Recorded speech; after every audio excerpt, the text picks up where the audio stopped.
Tyler Perry tonight facing a multi-million-dollar lawsuit by an actor who claims years of sexual harassment. The lawsuit, asking for $260 million, was filed by actor Derek Dixon, who was part of the BET series The Oval. The complaint says Perry has been using his power to, among other things, sexually assaulting impressionable and vulnerable employees and actors. Breaking news is shaking Hollywood once again. Actor, director, and media titan Tyler Perry is now facing serious allegations of sexual misconduct. A lawsuit has been filed in Los Angeles Superior Court by actor Derek Dixon, who claims that he was sexually harassed, assaulted, and retaliated against by Perry during the time he worked on one of Perry's hit TV shows. The legal fallout could be massive, with Dixon seeking $260 million in damages from both Perry and his production company, TPS Production Services LLC, also known as Tyler Perry Studios in Action LLC. Dixon, who played a lead role on the show The Oval, is suing for 10 causes of action, including sexual assault, sexual battery, quid pro quo harassment, hostile work environment, gender-based violence, and professional retaliation.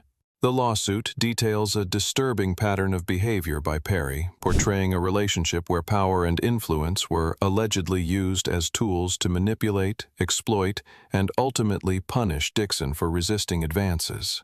It all began, according to the suit, when Dixon was working as event staff at a party hosted by Perry in Atlanta. That's when Perry allegedly noticed him and offered him an audition for a role on one of his shows. Dixon says he initially appeared in a smaller role on the series Ruthless, and eventually was cast in a regular role on The Oval.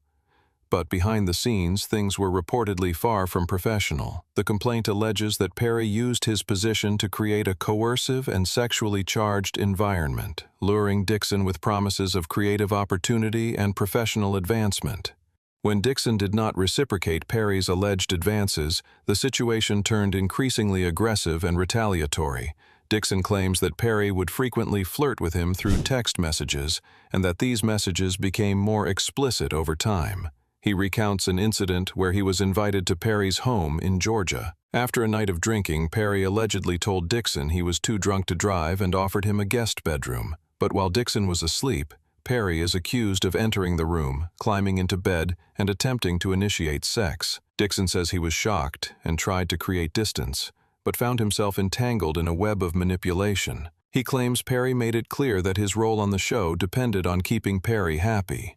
Indeed, the lawsuit notes that at the end of Dixon's first season, his character was shot multiple times. According to Dixon, Perry would often hold this plot point over his head as a form of pressure. The lawsuit paints a picture of Perry using character fates as leverage to keep actors compliant with his personal demands. This pattern allegedly continued throughout the pandemic, when Perry reportedly convinced Dixon to live on set in one of the studio homes. Dixon says alcohol would be delivered to his door and that Perry would regularly call him late at night, turning these phone calls into sexually explicit conversations. The lawsuit includes multiple examples of the type of comments Perry allegedly made. At one point, Dixon claims Perry asked why he twisted his hips when he walked, when he would be thick again, and made disturbing statements like, "Everything is sexual on this stuff." These remarks, according to Dixon, were coupled with late-night pressure and continued coercion. Dixon also provided what he claims are text messages from Perry, some of which were sent while intoxicated. The tone of the messages, according to the complaint, shifted dramatically depending on Dixon's response.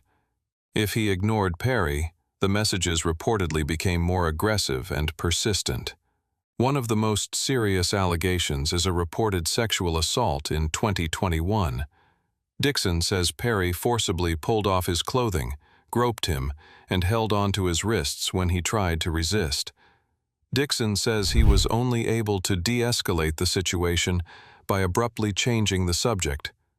The next day, Perry allegedly bombarded him with messages and phone calls, eventually apologizing for the incident but also offering to green-light a show Dixon had written. Shortly after that call, Dixon says he was contacted by Perry's lawyer, who told him he would be getting a significant raise and that his show was moving forward, all while being told not to tell anyone else on set about the raise.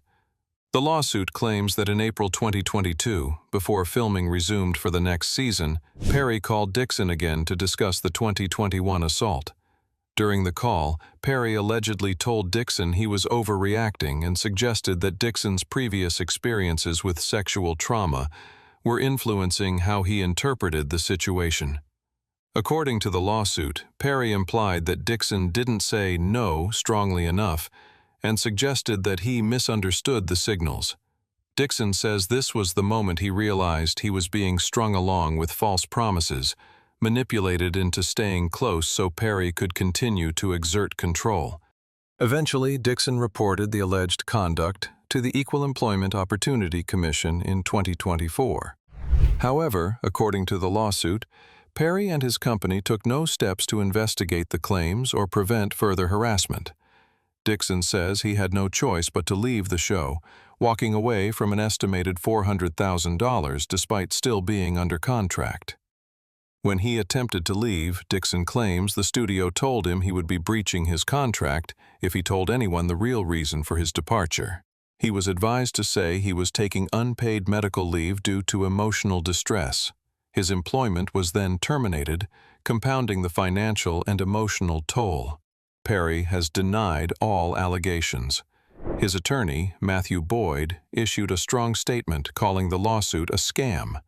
He said Perry would not be shaken down and expressed confidence that the case would fail. The defense claims Dixon only got close to Perry to set up a future lawsuit. But legal experts say there may be more to this than just accusations. The text messages included in the lawsuit could serve as critical evidence, especially if they show a consistent pattern of harassment and coercion. In many harassment cases, it often comes down to one person's word against another's. But when written messages support a plaintiff's claims, it strengthens the case considerably. As a legal expert on law and crime pointed out, this lawsuit includes textbook examples of quid pro quo sexual harassment, where someone uses professional power to demand sexual favors in return for career advancement. If proven, this is one of the most serious forms of workplace abuse. The financial ask of $260 million might seem staggering, and some might argue it's inflated for publicity. But Dixon's legal team appears to be building a case not just on emotional damage and lost income, but on a broader claim of systemic abuse and a pattern of coercion that allegedly damaged his career permanently. Some may question why Dixon waited several years to file the lawsuit, but those familiar with these kinds of cases know that fear of retaliation, career loss, and public scrutiny often cause victims to stay silent for years. Filing publicly, under his real name and not anonymously as a John Doe, may suggest Dixon is prepared to stand by his claims and face the consequences of speaking out. Now, with Tyler Perry enjoying one of the most successful runs of his career, including a Netflix hit that's dominating the platform in 2025, this lawsuit threatens to cast a long shadow over his public image. Whether Perry chooses to settle or fight the case in court remains to be seen. But given his resources and reputation, it's likely he'll battle this out in the legal system, possibly all the way to trial. That could take years. In the meantime, this case will likely dominate headlines and become a flashpoint in ongoing discussions about power, accountability, and abuse in Hollywood.